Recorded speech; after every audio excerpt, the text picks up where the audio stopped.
Terima kasih Bung Haki, terima kasih. Beri tepuk tangan dulu untuk apa, moderator kita. Assalamualaikum warahmatullahi wabarakatuh. Alhamdulillah wa syukurillah wa la hawla wa la quwata illa billah. Allahumma sholli wa sallim wa barik ala sayyidina Muhammad wa ala alihi wa sahbihi ajmain. Raditu billahi rabbah wa bil islami dina wa bil muhammadin nabiyya wa rasulah. Rabbi zidni ilma warzuqni fahma. Amin. Amma ba'du. Yang saya hormati tadi Prof Miftah, kita jumpa di bawah Prof Miftah Farid. Yang saya hormati Ketua Dewan Pengawas Yayasan YPM Salman Prof Hasanuddin, dan Ketua Umum Pengurus Profesor Suwarno yang tadi memberikan sambutan. Kita beri tepuk tangan dulu untuk seluruh pengurus Yayasan Masjid Salman. Kemudian Prof Umar Khayyam yang membawahi mahasiswa kaderisasi dan semua saja para peserta. Jadi namanya peserta apa ini Bapak Umar Khayyam? Ini kan yang ini intelektual muda atau negarawan muda ini? Atau semua? Semua. Oke. Yang merasa semuanya acungkan tangan. Yang merasa intelektual saja acungkan tangan. Ya. Jadi senang sekali saya bisa kembali ke Masjid Salman. Ini tempat yang jadi inspirasi bertumbuhnya gerakan-gerakan mahasiswa di kampus-kampus di berbagai tempat seluruh Indonesia. Dan ini tempat yang punya sejarah panjang bagi pergerakan. Karena itu buat adik-adik semua di sini, Anda patut untuk belajar sejarah. Tapi yang lebih penting lagi, Anda bersiap untuk membuat sejarah di masa depan. Ya. Jadi Anda siap-siap tuh. Tapi jangan lupa pelajarannya. Ini inspirasi. Jadi training-training ini mengingatkan saya, Pak, pada masa waktu saya masih kuliah. Waktu kuliah dulu, saya punya berkesempatan untuk menjemput satu orang yang saya kenal dulu tokoh di Salman. Namanya Imaduddin Abdurrahim. Bang Imad. Nah, saya ini kenal Bang Imad dari buku Kuliah Tauhid. Masih ingat ya Kuliah Tauhid tuh? Kuliah Tauhid bukunya Bang Imad itu saya kagum betul dengan buku itu, saya baca gitu. Tapi juga saya itu terkejut ketika baca buku itu bahwa ternyata Bang Imad itu lulusan ITB. Saya pikir ini ulama kiai gitu. Ternyata di ITB ada juga ya kiai gitu ya. Ulama ITB, Bang Imad itu. Nah, kebetulan Bang Imad datang ke Jogja, saya yang dapat tugas menjemput. By the way, teman-teman semua, kalau jadi panitia, saya dulu sering jadi panitia, seksi transportasi. Bukan paling penting ya, yang paling penting itu kan ketua, sekretaris, tapi seksi transportasi itu supir. Tapi dia yang jemput pembicara, yang nemenin pembicara, dia yang paling banyak kenal dengan semua pembicara yang diundang ke kampus. Jadi saya dapat kesempatan tuh Bang Imad. Nah, saya ngobrol, saya nemenin Bang Imad, keliling lah saya sama Bang Imad. Nah, satu ketika saya waktu itu tanya, Bang Imad gimana ceritanya Bang Imad ini kok masuknya ITB? Jurusannya listrik. Lalu beliau cerita, saya ini di Sumatera Utara. Lalu saya masih duduk di bangku SMP kalau nggak salah atau SMA, ada peresmian Bendungan Asahan. Pada saat peresmian Bendungan Asahan, yang datang adalah Bung Hatta. Pada masa itu belum ada televisi, radio masih minim, koran belum masuk. Jadi semua orang itu kepengen lihat yang namanya pemimpin Indonesia dari Sumatera itu seperti apa sih? Namanya Bung Hatta. Jadi beliau cerita, dia dan orang-orang di kampungnya itu jalan kaki sampai 6 jam ke lokasi peresmian. Pengen lihat Muhammad Hatta. Bang Imad berangkat. Lalu menonton pidato peresmian. Nah, dalam pidato itu Bung Hatta bilang, ini kita meresmikan Bendungan Asahan. Kita akan perlu membangun lebih banyak lagi bendungan-bendungan seperti ini. Indonesia masa depan membutuhkan pembangkit energi lebih banyak lagi. Bendungan seperti lebih banyak lagi.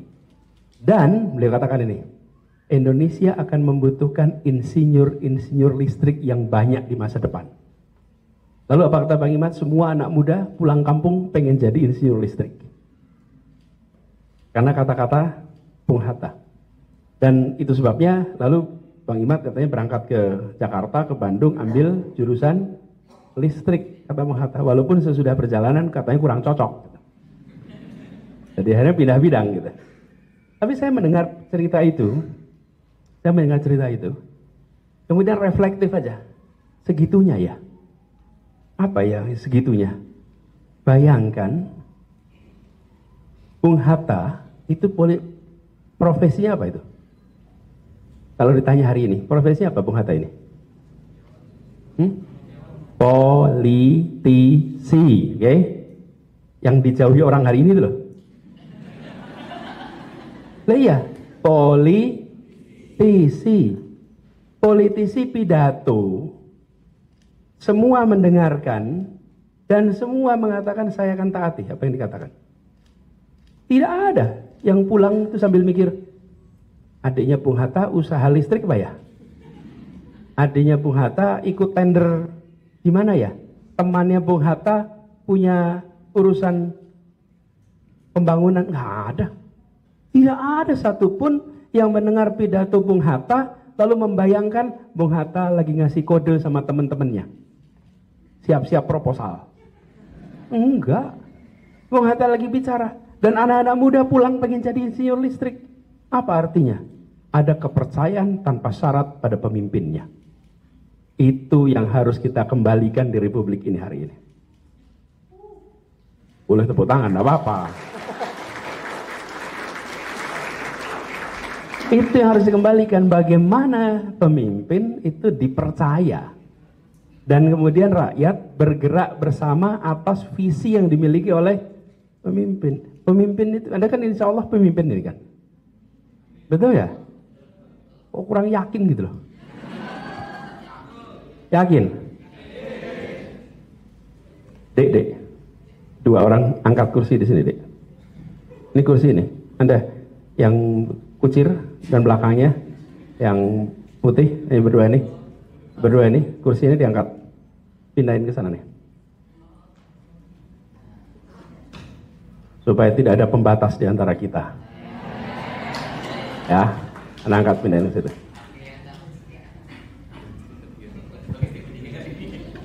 Nanti hadiahnya buku boleh dah. Ya, makasih. Emang akhir-akhir ini kursi itu sulit didapat, Gus ya.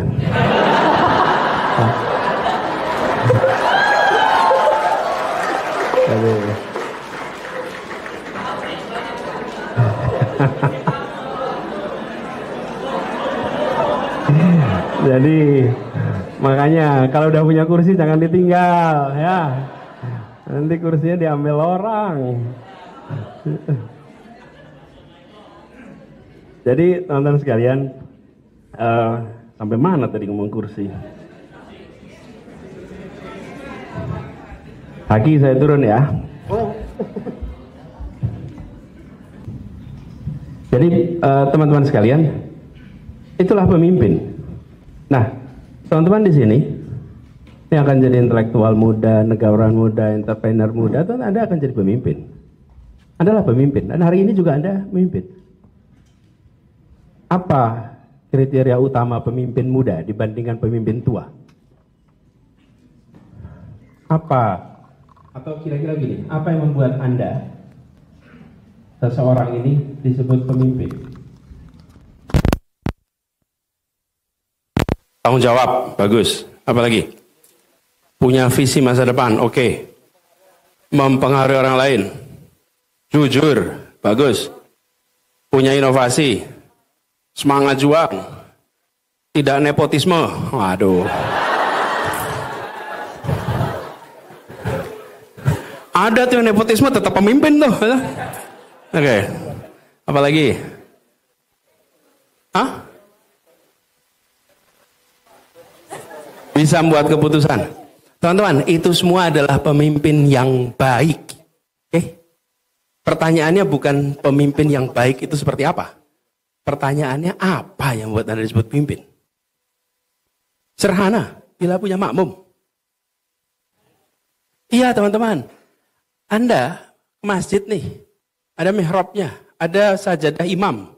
Anda sholat di mihrab, sholat di atas sajadah imam, tapi sendirian. Boleh nggak disebut imam? Nggak.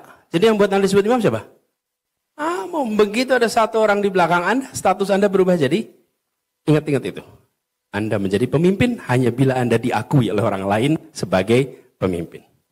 Dan itu hanya artinya apa? You are a leader only and if only you have follower. If you have no follower, you are no leader. Follower itu harus sukarela. Kalau follower dipaksa itu bukan follower. Namanya bawahan. Bawahan itu dipaksa harus ikut pada atasan. Tapi kalau pemimpin, Anda, nah karena itu anak muda, apa yang menarik? Anak muda Anda diakui oleh sebayanya. Itulah keunikan pemimpin muda. Karena Anda diakui oleh sebayanya. Sebaya mengakui Anda. Dari mulai ketua kelas, ketua kelompok pramuka, kelompok PMR, lalu Anda diakui oleh sebayanya.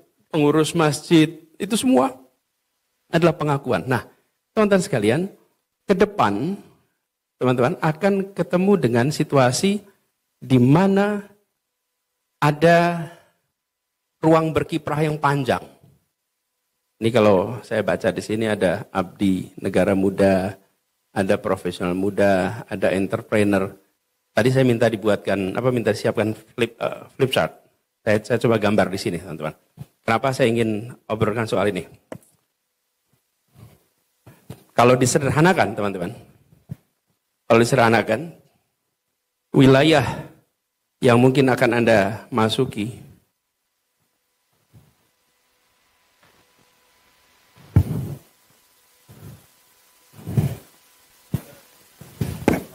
nggak apa-apa. Nah, ini dia. Sama seperti listrik ini mendadak mati. Tapi nggak usah konspirasi, memang ada kecelakaan di situ. PLN itu kasihan loh Bapak Ibu. Saya sering cerita, bekerja di pemerintah itu seperti PLN. Saat berfungsi nggak ada yang bilang terima kasih. Memang ada yang WA ke PLN terima kasih ya listrik nyala, nggak ada. AC nyaman, nggak ada. Tapi begitu mati, PLN nomornya berapa? Brengsek PLN ini, parah PLN ini. Itu pas lagi mati, tapi pas lagi nyala, nggak ada yang bilang terima kasih. Jadi nanti begitu nyala pada bilang terima kasih ya sama PLN ya. Banyak insecurity loh di situ.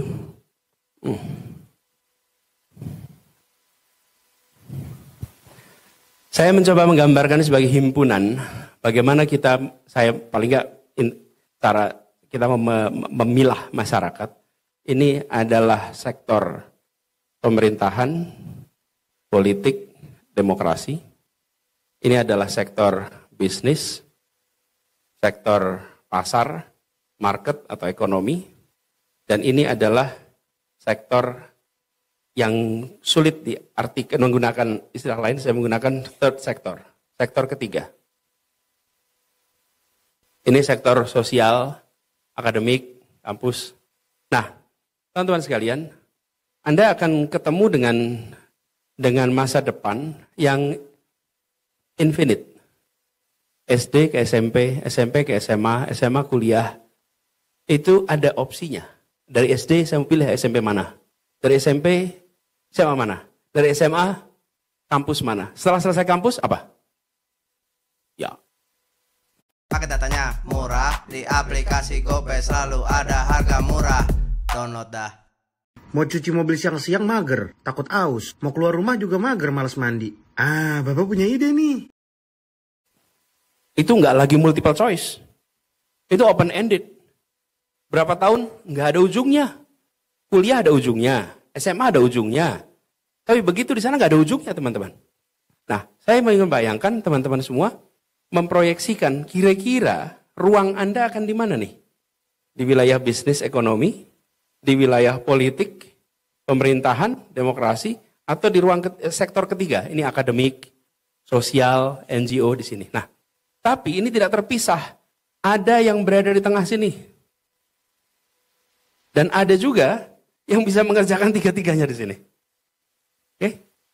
Teman-teman, saya melihat semakin Anda melatih diri untuk memiliki berbagai kegiatan di masa kuliah, maka semakin besar peluang Anda untuk berada di irisan ini nantinya. Dan yang berada di irisan ini bisa mengerjakan berbagai hal bersama-sama. Oh ya, makasih. Jadi, tapi udah jadi Mas ini. Kalau sekarang jadi nggak proporsional nanti ya. Oke. Jadi teman-teman, irisan yang di sini nih, ini adalah irisan-irisan di mana mungkin Anda akan bisa memainkan peran secara bersamaan. Nah, saya membayangkan teman-teman dari sekarang mulai menambah ruang kegiatan. Sehingga Anda memiliki kebiasaan atau kompetensi untuk bisa berada di berbagai tempat. Ada orang yang hanya stuck di sini terus. Ada